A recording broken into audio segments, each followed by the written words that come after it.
كيف يثبت المؤمن على طريق الله بعد أن عرف أن النور بيد الله وبدأ هذا النور يشع في قلبه؟ أعظم ذلك العمل الصالح. فالعمل الصالح يدفع الإيمان لأن يزداد في القلب، والله يقول ويزيد الله الذين اهتدوا هدى، فهذا نص على أن الإيمان يزيد وينقص. والعمل الصالح يختلف. القاعدة الأولى أنه محال أن الناس جميعا يكونوا على عمل صالح واحد، ليس كل أحد يفتح له في كل عمل صالح، لكن من المهم أن يكون لكل أحد منا أعمال صالحة كثر يتقرب بها إلى ربه تبارك وتعالى.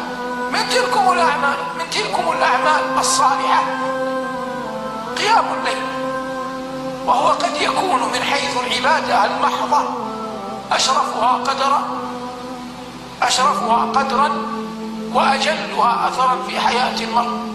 ودليله عموم قوله صلى الله عليه وسلم لمعاذ: ألا أدلك على أبواب الخير؟ الصوم جنة، والصدقة تطفئ الخطيئة، وصلاة الرجل في جوف الليل الآخر. ثم تلا: تتجافى جنوبهم عن المضاجع يدعون ربهم خوفا وطمعا ومما رزقناهم ينفقون.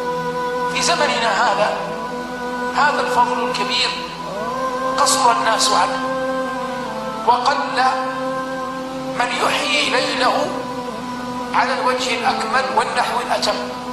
قل من يحيي ليله على الوجه الأكمل والنحو الأتم.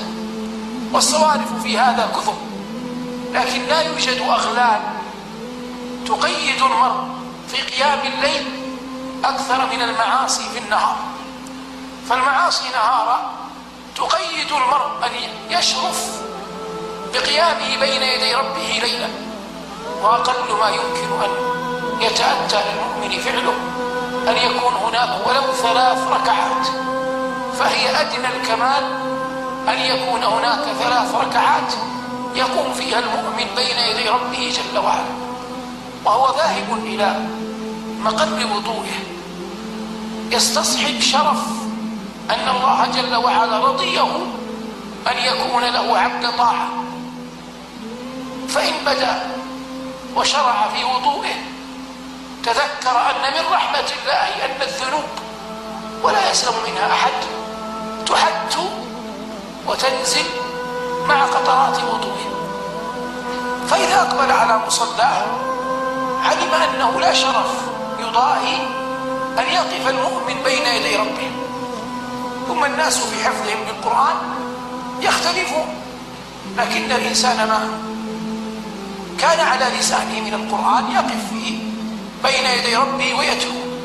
فمهم جدا أن تستصحب فقرك وحاجتك إلى مثل هذا الوقوف، لعل الله جل وعلا أن يثبتك إذا قام الأشهاد وحشر العباد، وكنت أحوج ما تكون إلى رحمة ربك. كما أن لصلاة الليل أثر عظيم في حياة المؤمن نهارا. الله قال لنبيه: إن ناشئة الليل هي أشد وطئا وأقوم قيلا. قال له بعدها: إن لك في النهار سبحا طويلا. من الأعمال الصالحة كثرة ذكر الله. مثل الحي الذي يذكر الله والذي لا يذكر الله مثل الحي والميت، فاذكروني أذكركم، ألا بذكر الله تطمئن القلوب.